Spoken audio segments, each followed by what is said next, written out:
গরমের দিনে এক বিশাল মাঠের মাঝখানে শুয়ে আছে এক দানবাকার তরমুজ।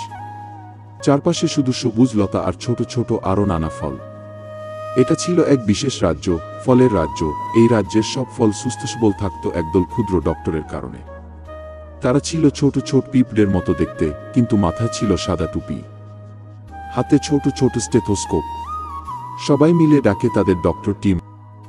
একদিন তরমুজ রাজ্যে জরুরি অবস্থা ঘোষণা করা হলো। বিশাল তরমুজটার গায়ে ছোট ছোট দাগ দেখা যাচ্ছে। রাজ্যের রাজার এক মহাপাকাকলা নির্দেশে ডক্টর টিম দ্রুত হাজির হলো।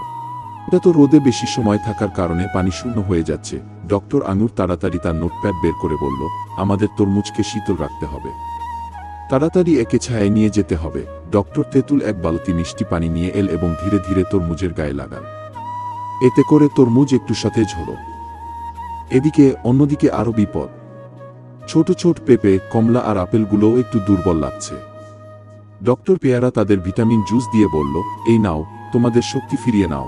ডক্টর তরমুজের সবচেয়ে বড় সদস্য ডক্টর নারকেল বলল, আমরা সবাই যদি একসাথে কাজ করি তাহলে আমাদের রাজ্যের সব ফল সুস্থ থাকবে। ফলের রাজ্যের রাজা মহাপাকাকলা ঘোষণা দিলেন, আজ থেকে আমাদের রাজ্যের এই ডক্টররা হবে রাজ্যের সবচেয়ে সম্মানিত সদস্য। অবশেষে কিছুক্ষণ পরিচর্যার পর বিশাল তরমুজ আবার প্রাণ ফিরে পেল। রাজ্যের সব ফল আনন্দে ঝলমল করতে লাগল।